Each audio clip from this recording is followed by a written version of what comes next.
I think the Xiaomi Redmi Note 11 Pro 5G is one of my favorites so far this year. I'm Cholo Tolentino and let's find out why.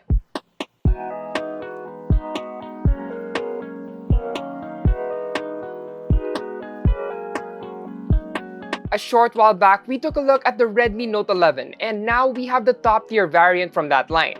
And as we do, let's unbox it. We're getting a clean white box here with both the front and the back of the phone with its name on top of the box. There's some branding on the side with text that says, with easy access to the Google apps you need most. For some people, that could make or break a phone purchase. Inside, we have a box that contains a silicone case, SIM ejector tool, screen protector, and a ton of documentation which you should always keep just in case you run into problems. This joins the USB-C cable and the 67-watt wired charger. It's a packed kit, but sadly, we don't get any earphones. You'll have to use your own. Ours came in a graphite gray, which is a gorgeous matte finish that sort of reminds me of a moonlit night. It looks very clean and classy, and it should stay that way because it does pretty okay against fingerprints. And for the camera array, we have a considerable bump, so you might want to use the case to even it out. The sides are thankfully also matte and look just as clean. Up top, we have half its dual speakers and the headphone port, and it's nice we don't need to use a dongle to use wired earphones, but of course, you can always go wireless. To the right, we have the volume rocker and the power button, and below we have the USB-C port, SIM card tray, and the other set of speakers. Up in front, we have a 6.67-inch Full HD Plus AMOLED dot display. It also features a 120Hz refresh rate, which means it'll look and feel super smooth. But in case you want to save battery, you can lower it to 60Hz. Easy. There's also a 360Hz touch sampling rate for super responsive gaming, which I'm sure a lot of you will use this for. The colors look great, vibrant pictures with some deep black since it's AMOLED. So watching YouTube videos or your favorite Netflix shows will be a treat, especially since we have dual speakers to top up the experience. In my opinion though, they sound okay. Not tinny with some decent amount of bass, but not the best. I'd still recommend using your very own earphones, but here's a sample.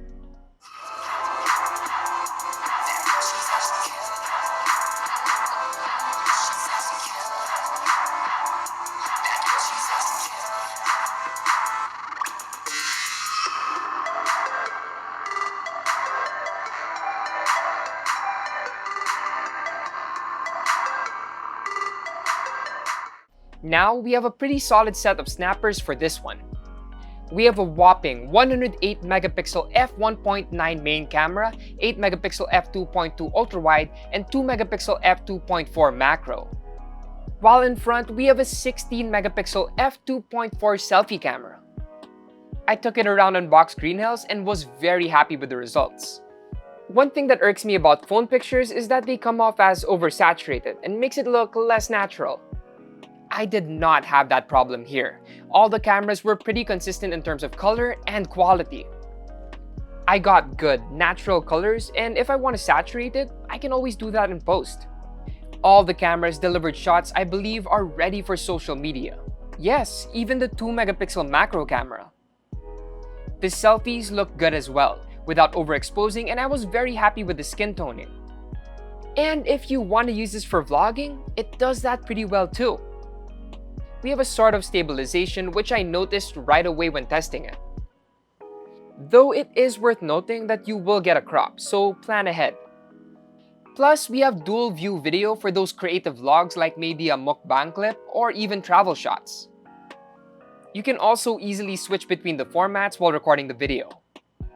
All in all, I was happy with the cameras of the Redmi Note 11 Pro 5G. Inside, we have a Snapdragon 695 processor with 6 or 8 GB of RAM and 64 or 128 GB of storage, which is expandable up to 1 TB. Our model was the top tier variant, and performance-wise, I didn't experience any noticeable hiccups during my regular use of the phone. It ran MIUI 13, which is based off Android 11, pretty well. And it was able to keep up with the 120Hz refresh rate no problem. With gaming, you'll be able to play anything out in the Play Store fine. I played a lot of Wild Rift on this, and the liquid cool technology helped it stay cool despite all the hours. But of course, for heavy games like Genshin Impact, you will have to play around with the settings to get the FPS you're aiming for. I'll be doing more testing for the full review, so watch out for the numbers when that video comes out. Keeping the phone alive is a 5000 mAh battery, which is pretty hefty. You're sure to enjoy at least a full day of use. In fact, when I brought it out, I didn't have to charge it with the power bank even once. Topping that up is a 67-watt turbocharger, which again comes with a box.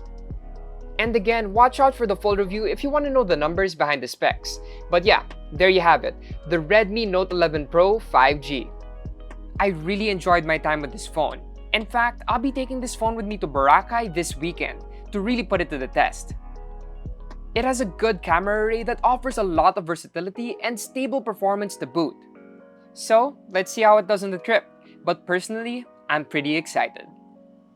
If you like this video, please do check out more reviews on our website, and please do like, comment, share, and subscribe. Hit that bell for notifications. Once again, it's Cholo, and I'll see you guys in the next one.